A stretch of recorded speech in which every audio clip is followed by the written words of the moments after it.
Everyone, আসসালামু আলাইকুম। কেমন আছেন সবাই? আশা করি সবাই ভালোই আছেন।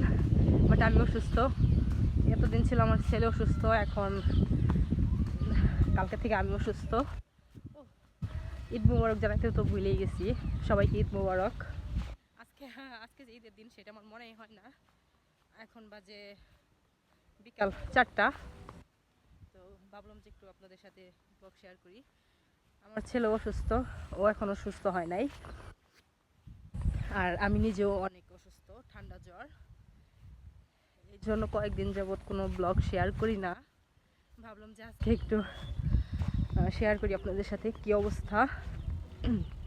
আর আমার ছোটো বোন আমার ছেলেকে নিয়ে গেছে ছবি ওঠানোর জন্য, ওইখানে আসলাম।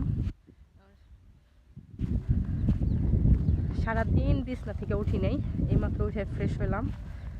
মানে এতটাই অসুস্থ হয়েছি।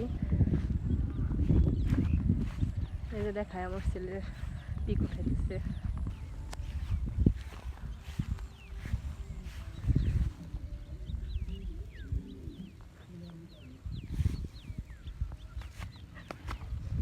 আব্বু ইয়া তুই আইছো এটা জুটি গাইতে দিছস আব্বু।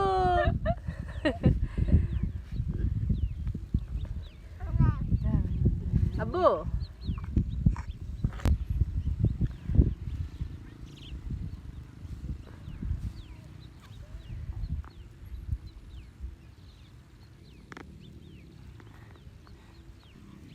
দেখেন অবস্থা, আমার বোনের কাজ দেখেন। ঝুটি গাইতে দিছে আর ও অনেক এনজয় করতেছে। এই যে আব্বু আব্বু, এই যে সবাইকে ঈদ মুবারক বলো। ও খেলায় ব্যস্ত এখন।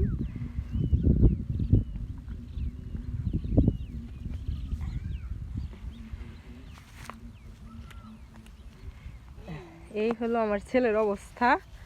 চুলই নাই, চুল অনেক বড় করতে চাইছিলাম, বাট ভাবছিলাম যে ঈদের সময় বড় করব, হয় নাই বড়। আর আমার বোনের কাজ দেখেন,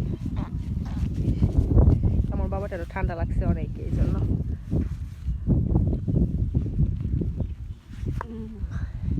আর এই যে একদম খোলা মাঠ। পাপিহা অবস্থা আমাদের। ছেলে, আমি তো কথাই বলতে পারতেছি না।